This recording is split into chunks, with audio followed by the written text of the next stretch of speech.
Hello my friends, welcome back to the channel Ashish sir. आज के इस वीडियो में हम डिस्कस करने वाले हैं उदय सामंत सर के लेटेस्ट ट्वीट का, और ये गुड न्यूज़ ही है आप सब लोगों के लिए, क्योंकि उन्होंने क्या चीज़ें डिस्कशन की ज़रा हम लोग देखते हैं। सबसे पहले ये ट्विटर हैंडल है उनका, अगर आपको वेरिफिकेशन करना है तो आप डायरेक्टली कर सकते हैं, लेकिन आपको पता है कि जो भी इन्फॉर्मेशन मैं लेकर आता हूँ वो ऑथेंटिक ही लाता हूँ। इस ऑथेंटिसिटी के लिए लाइक तो बनता है, दोस्तों में शेयर भी बनता है, और अगर इस चैनल पर आप पहली बार आते तो चैनल को सब्सक्राइब जरूर कीजिए।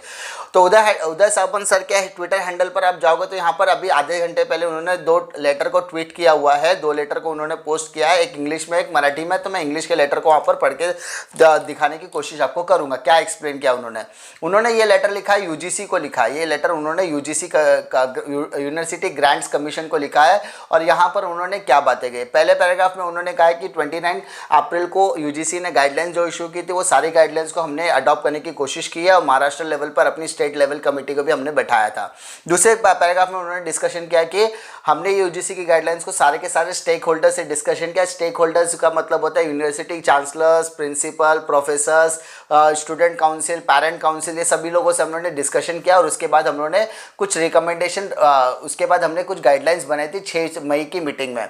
उसके बाद उन्होंने कहा कि सारे के सारे रिकमेंडेशंस को हमने महाराष्ट्र गवर्नमेंट, थर्ड पैराग्राफ में कहा है महाराष्ट्र गवर्नमेंट के साथ हमने डिस्कशन किया, और सारे के सारे रिकमेंडेशन को मान लिया गया।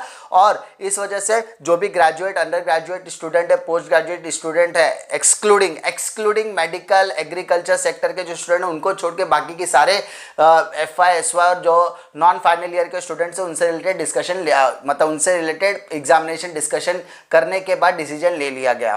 फोर्थ पैराग्राफ में दिया गया है कि अभी की जो प्रेजेंट सिचुएशन महाराष्ट्र में चल रही है उस हिसाब से स्टेट लेवल कमेटी का ये रिकमेंडेशन है कि final year of UG and PG in the month of is very difficult. यानी एग्जामिनेशन अगर हम कंडक्ट करने के लिए कहते हैं थर्ड ईयर, ये that is final year students का, तो बहुत ज़्यादा डिफिकल्ट हमारे सामने, डिफिकल्टी लेवल बहुत ज़्यादा एक्सट्रीम पे है।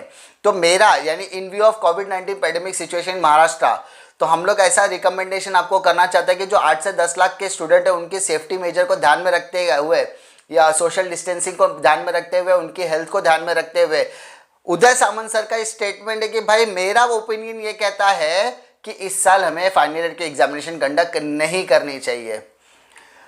लास्ट पैराग्राफ, सारी की सारी पैंडेमिक सिचुएशन को देखते हुए 8 से 10 लाख बच्चों के सेफ्टी प्रोटोकॉल्स को देखना है, उनके मेंटल और फिजिकल वेलबींग को देखना है। इसीलिए उदय सामंत सर रिक्वेस्ट कर रहे हैं कि अगर हो सके, यानी यहाँ पर देखो, consider the opinion of promoting, यानी आप फाइनल ईयर के स्टूडेंट को प्रमोट करने का जो हम लोग ओपिनियन दे रहे हैं, without conducting the exam of last year, यानी एग्जामिनेशन कंडक्ट किए बिना आप उनको प्रमोशन देने की कोशिश करिए। Grade them as per UGC guideline, और उनको जो गाइडलाइंस आप इशू करेंगे फाइनल ईयर स्टूडेंट को, आप लोग जल्द से जल्द इशू करने की कोशिश कीजिए। Request to please kindly issue guidelines in the regard of betterment of the student, यानी जो भी आप गाइडलाइंस देंगे वो स्टूडेंट के फेवर में दीजिए, ऐसी ही मैं उम्मीद करता हूँ। Thank you. Uday Samant sir का यहाँ पर सिग्नेचर है। तो इसका मतलब भैया फाइनल ईयर स्टूडेंट के सपोर्ट में पहले मैं था, उसके बाद युवा सेना भी आई, उसके बाद एनसीपी भी आई, और जितने भी हमारे इस कम्युनिटी के यूट्यूबर्स हैं वो सभी लोग आपके सपोर्ट में थे कि फाइनल ईयर के स्टूडेंट को प्रमोट कर देना चाहिए। और अब उदय सामंत सर भी आपके सपोर्ट में है। उन्होंने यूजीसी को गाइडलाइंस, यूजीसी को लेटर लिख के इस हालत के बारे में बताया है, तो हो सकता है कि कुछ पॉजिटिव आउटकम आने वाले टाइम में मिल जाए। उम्मीद करता हूँ कि आपको वीडियो पसंद आएगा, बहुत ज़्यादा पसंद आना चाहिए, क्योंकि भाई लाइक तो बनता है, शेयर तो बनता है, और चैनल को सब्सक्रिप्शन भी बनता है, क्योंकि भाई ऐसी इन्फॉर्मेशन तो मैं लेकर आता हूँ। मैं कभी भी ऐसा चीज़ नहीं बोलता, लेकिन आज बोल रहा हूँ क्योंकि आपके फेवर में ही है। ठीक है, उम्मीद करता हूँ कि आप वीडियो पसंद आएगा। पसंद आए तो लाइक कीजिए, दोस्तों में शेयर कीजिए, और चैनल पे पहली बार आए तो चैनल को सब्सक्राइब जरूर कीजिए। मिलता हूँ मैं आपको नेक्स्ट वीडियो में, तब तक के लिए जय हिंद।